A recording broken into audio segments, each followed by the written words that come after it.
दोस्तों, ब्रिक्स के अंदर पिछले 2 सालों से जिस स्टक रुपीस वाली समस्या की चर्चा हो रही थी वह पूरी तरह खत्म हो चुकी है। 2022-23 के दौरान ये मुद्दा इतना बड़ा बन गया था कि भारत और रूस के बीच व्यापार पर इसका सीधा असर दिख रहा था। रूस से तेल आता था, भारत से दवाइयां, मशीनें, केमिकल्स और दूसरे प्रोडक्ट जाते थे, लेकिन पेमेंट अटक जाती थी क्योंकि डॉलर में लेन देन वाली पाबंदियां थी और रुपए को बदलने में दिक्कत आ रही थी।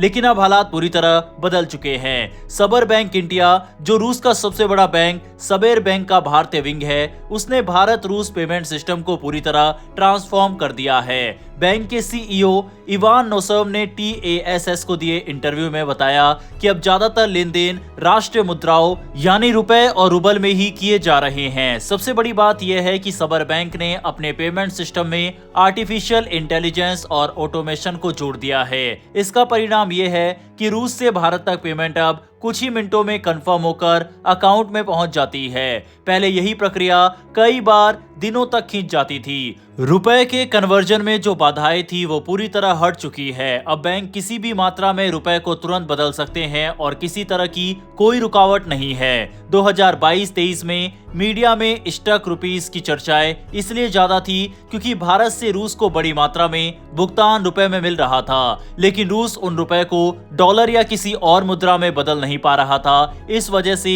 ट्रेड बैलेंस बिगड़ रहा था और दोनों देशों के व्यवसायी परेशान थे। लेकिन सबर बैंक इंडिया के नए सिस्टम ने ये समस्या खत्म कर दी है। सबसे दिलचस्प बात यह है कि अब रूस से भारत आने वाले लगभग 70% एक्सपोर्टर्स का पेमेंट सबर बैंक इंडिया के जरिए होता है। यानी ये बैंक दोनों देशों के बीच एक तरह से मुख्य पेमेंट ब्रिज बन चुका है। पहले पश्चिमी देशों की पाबंदियों के कारण डॉलर और यूरो में लेन देन बाधित हो गया था, लेकिन अब उसकी जगह भारत और रूस ने अपने खुद के करेंसी रूट बना लिए हैं, जो तेज भी है और सुरक्षित भी। इससे दोनों देशों के बीच व्यापार में जोरदार वृद्धि हुई है। 2023 में भारत और रूस का व्यापार $65 बिलियन तक पहुंच गया था। भारत रूस का बड़ा तेल खरीदार बन गया है और तेल के भुगतान में भी यही राष्ट्रीय मुद्रा व्यवस्था लागू हो चुकी है। व्यापार बढ़ने का सबसे बड़ा कारण यही है कि पेमेंट में कोई रुकावट इस समय नहीं है। पहले जब पेमेंट लंबे समय तक अटक जाता था तो कंपनियां भी जोखिम लेने से हिचकती थी, लेकिन अब मिनटों में पेमेंट सेटल होने लगा है, जिससे बिजनेस का भरोसा वापस लौटा है। आपको बता दें कि भारत और रूस के बीच ये समस्या इतनी बड़ी थी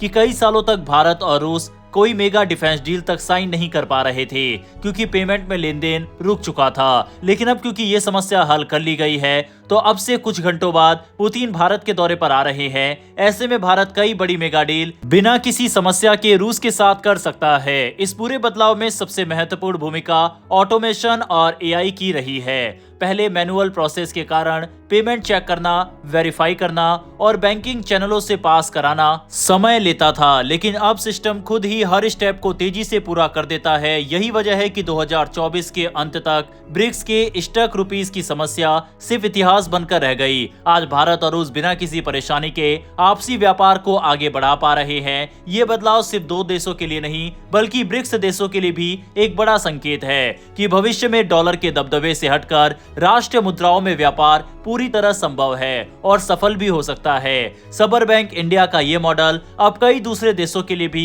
एक उदाहरण बन चुका है। बहरहाल बढ़ते हैं हमारी अगली खबर की तरफ, जो कि चीन और पाकिस्तान से आ रही है। चीन पाकिस्तान आर्थिक गलियारा यानी सीपैक, जिसे कभी चीन की बेल्ट एंड रोड इनिशिएटिव का सबसे बड़ा और सबसे महत्वाकांक्षी प्रोजेक्ट बताया जाता था, आज कई गंभीर चुनौतियों का सामना कर रही है। 2015 में जब इस परियोजना की शुरुआत हुई थी तब इसका कुल निवेश $46 अरब बताया गया था और इसे पाकिस्तान की अर्थव्यवस्था को बदलने वाला सपना प्रोजेक्ट कहा जा रहा था। लेकिन 10 साल बाद तस्वीर कुछ और ही दिख रही है। आज सीपैक एक ऐसे चरण में पहुंच चुका है जहां इसे अपने ही ढांचे में बदलाव करने पड़ रहे हैं और इसे वास्तविक परिस्थितियों के अनुसार ढालना अनिवार्य हो गया है। सबसे बड़ा मुद्दा पाकिस्तान पर बढ़ता हुआ कर्ज है। आज पाकिस्तान के बाहरी कर्ज में सिर्फ चीन का हिस्सा लगभग $30 अरब तक पहुंच चुका है। यानी पाकिस्तान की विदेशी देनदारी का एक बड़ा हिस्सा सिर्फ एक ही देश पर आधारित है। ये स्थिति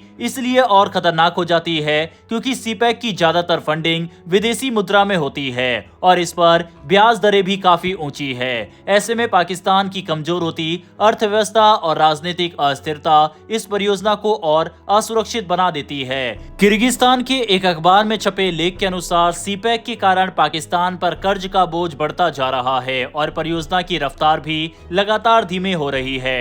सीपैक के तहत कुल 90 प्रोजेक्ट की योजना बनाई गई थी, लेकिन अब तक सिर्फ 38 प्रोजेक्ट ही पूरी तरह तैयार हो पाए हैं। सबसे ज्यादा प्रचारित होने वाला ग्वादर पोर्ट और वहां का नया एयरपोर्ट अभी भी सीमित स्तर पर ही काम कर रहे हैं। ये अंतर दिखाता है कि योजना बनाते समय जितनी बड़ी बड़ी बातें की गई थी, जमीन पर उनका काम उतना तेज नहीं रहा। चीन के निवेश से बनने वाले 9 विशेष आर्थिक जोन यानी SEZ में भी सिर्फ 3 ही किसी हद तक सक्रिय विकास दिखा पा रहे हैं। बाकी SEZ अभी भी कागजों और मीटिंग्स तक ही सीमित है। एक और बड़ी चुनौती सुरक्षा की है। विशेष रूप से बलूचिस्तान में लोग सीपैक को लेकर चिंता जताते रहे हैं। स्थानीय लोगों का कहना है कि विकास के नाम पर उनके हितों को नजरअंदाज किया जा रहा है। सामाजिक संतुलन, रोजगार और संसाधनों की सही वितरण को लेकर कई सवाल उठ रहे हैं। बलूच समूहों का विरोध और लगातार सुरक्षा घटनाओं के कारण सीपैक प्रोजेक्ट की समय सीमा लगातार बढ़ती रही है। चीन के इंजीनियर और कंपनियों को भी सुरक्षा जोखिम झेलने पड़ते हैं, जिससे प्रोजेक्ट की गति और निवेश दोनों प्रभावित होते हैं। पर्यावरण पर बढ़ते दबाव का मुद्दा भी अब सामने आ रहा है। बड़े पैमाने पर संसाधनों का उपयोग, निर्माण कार्य से होने वाले उत्सर्जन और प्राकृतिक परिवेश पर पड़ने वाला असर को लेकर विशेषज्ञों ने चिंता जताई है। 2025 में सीपैक फेज 2 यानी सीपैक 2.0 में प्रवेश कर चुका है। इस नए चरण में बड़े हाईवे, मेगा पावर प्रोजेक्ट और विशाल इंफ्रास्ट्रक्चर योजनाओं की बजाय औद्योगिक जोन, कृषि, खनन और छोटे मध्यम पैमाने के प्रोजेक्ट पर ध्यान दिया जा रहा है। ये बदलाव संकेत देता है कि पहले बनाई गई मेगा योजनाएं अब व्यवहारिक नहीं रही और पाकिस्तान उन्हें आर्थिक रूप से संभालने की हालत में भी नहीं है। सीपैक 2.0 अनिवार्य रूप से कम पैमाने का लेकिन प्रैक्टिकल मॉडल बनता जा रहा है। पाकिस्तान के हालात कैसे हैं, ये फिनलैंड के द्वारा उठाए गए हालिया कदम से काफी हद तक पता चलता है। फिनलैंड ने पाकिस्तान में अपनी एम्बेसी बंद करने का फैसला किया है और ये कदम पूरी तरह पाकिस्तान की बिगड़ती आर्थिक और सुरक्षा स्थितियों से जुड़ा हुआ बताया जा रहा है। फिनलैंड सरकार ने आधिकारिक रूप से घोषणा की है कि इस्लामाबाद में मौजूद उनका दूतावास स्थायी रूप से काम बंद कर रहा है।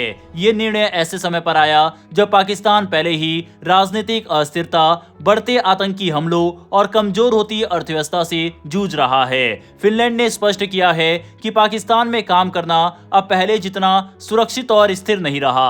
उनकी चिंता सिर्फ सुरक्षा से नहीं बल्कि पाकिस्तान की लगातार गिरती आर्थिक हालत से भी है, जिसमें विदेशी निवेशक और देश भी खुद को जोखिम में महसूस कर रहे हैं। कई यूरोपीय देश पहले ही पाकिस्तान में अपनी मौजूदगी सीमित कर चुके हैं और अब फिनलैंड का कदम इसी पैटर्न को और मजबूत करता है। एम्बेसी बंद होने के बाद अब फिनलैंड पाकिस्तान से जुड़े सभी आधिकारिक कामकाज UAE से संचालित करेगा, यानी वीजा, डिप्लोमेटिक मीटिंग्स और दूसरे राजनयिक मामलों को अब आबू धाबी के दूतावास के जरिए संभाला जाएगा। ये बात पाकिस्तान की वैश्विक छवि के लिए एक और बड़ा झटका माना जा रहा है। एक्सपर्ट्स का कहना है कि ये फैसला संकेत है कि अंतर्राष्ट्रीय समुदाय पाकिस्तान में स्थिरता और सुरक्षा को लेकर गंभीर रूप से चिंतित है। अगर हालात ऐसे ही रहे तो आने वाले समय में और भी देश पाकिस्तान के खिलाफ इसी तरह के कदम उठा सकते हैं। बहरहाल दोस्तों, इस वीडियो में इतना ही। डिफेंस और वर्ल्ड अफेयर से जुड़ी ऐसी डेली वीडियो के लिए नीचे दिए गए सब्सक्राइब बटन को प्रेस कर बेल आइकन को दबा लें। फिर मिलेंगे ऐसी एक नई वीडियो के साथ। धन्यवाद। जय हिंद, जय भारत।